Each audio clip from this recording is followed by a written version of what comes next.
Now, unless that we have a decomposition reaction where there's only one reactant, most of the time we're going to have more than one reactant. So then what do? Again, we're talking about, so the reaction order when we have multiple reactants. Well, it depends on A and it depends on B.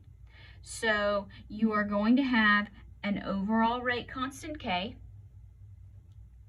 You're going to have concentration of A to its reaction order, and you're going to have concentration of B to its reaction order. Products don't matter, remember. Now, as long as the reverse reaction rate is negligible, which we are going to assume that,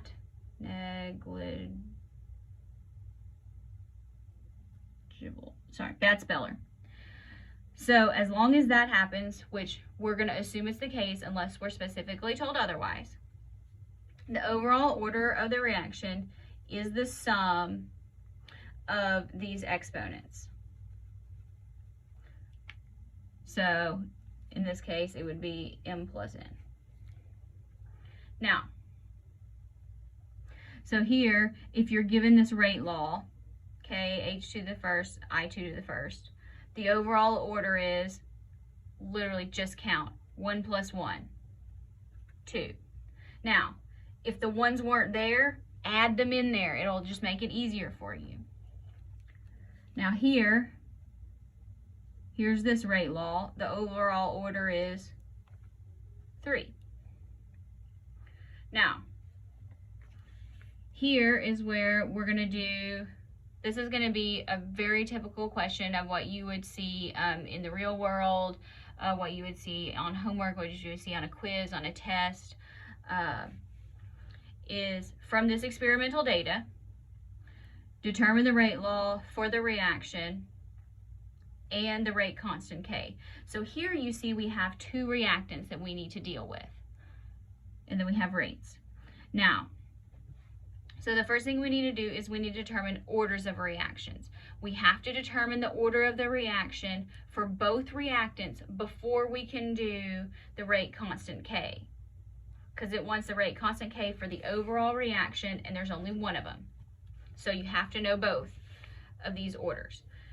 So let's start with NO2.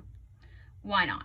So we know rate 2 over rate 1, and I'm just going to write NO2 up here because otherwise I might forget what I just did, equals K times concentration of NO2 of our second reaction to the N, K, NO2, first reaction to the N. Okay, now here's where I had mentioned before, when you're dealing with multiple data, multiple reactant data, what we need to do is we need to make sure, if at all possible, which it should be possible, that we pick two of these reactions where the concentration of what we're looking at changes. So this one and this one, this one and this one. So there's lots of options there. But we want the concentration of our second reactant to not change. So it needs to be the same. So we can pick any of these three. So let's just pick the first two. So you won't always necessarily be able to pick the first two. We can't pick the last two here because this isn't the same. We would be able to pick these two because the concentration of carbon monoxide remains the same. So just be very careful when you're choosing which ones to do. So I'm going to say here for NO, I'm going to do this one and this one. So our second rate, 0.0082 molarity per second. Our first rate, 0.0021 molarity per second.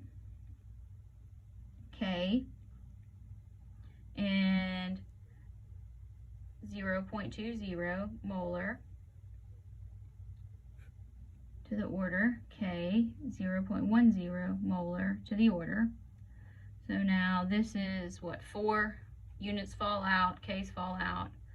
4 equals 2 to the n. So what's the order of the reaction?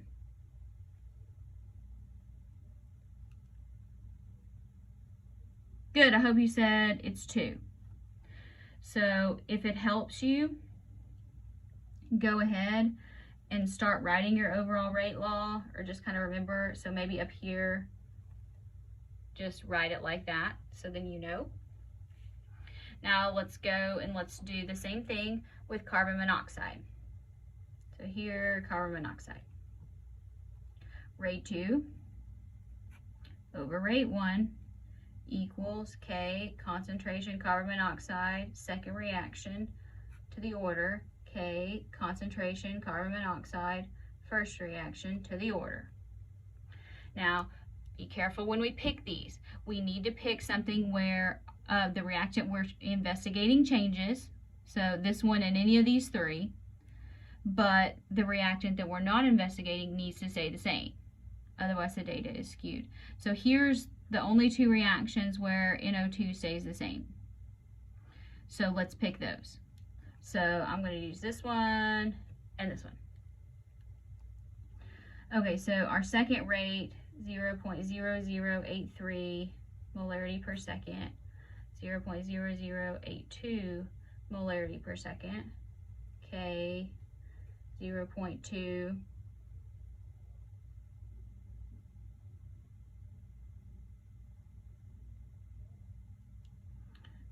to the end, sorry, I just spaced out for a second, 0.1 to the end.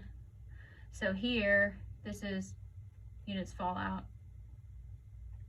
K's fall out, so 1 equals 2 to the n.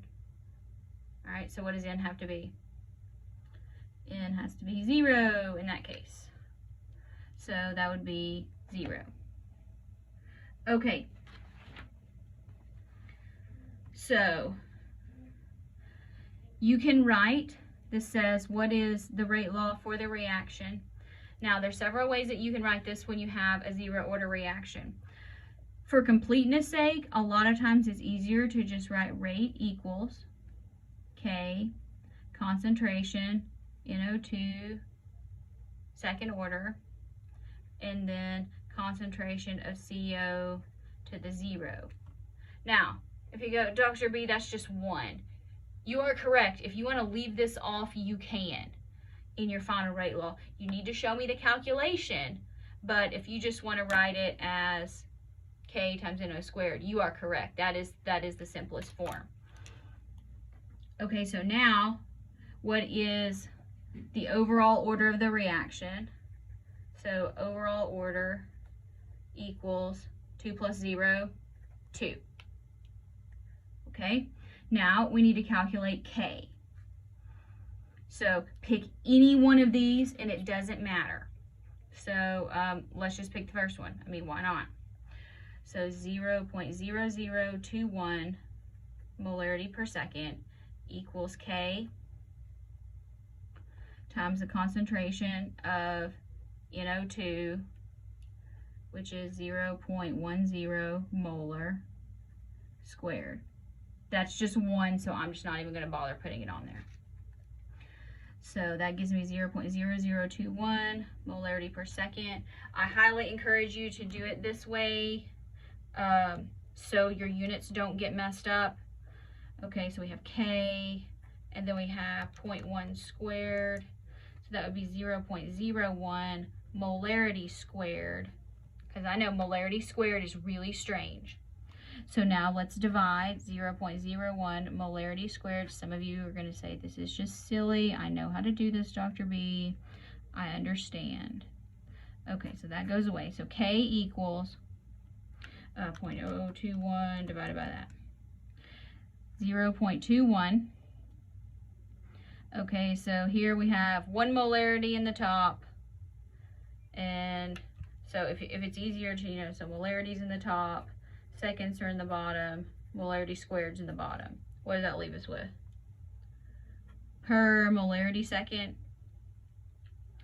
Or the most common way to write this would be 0.21 molarity to the minus 1, you can't see that, seconds to the minus 1. So here, just for completeness sake, up here, I'm going to say K equals 0.21 inverse molarity, inverse seconds. There it all is.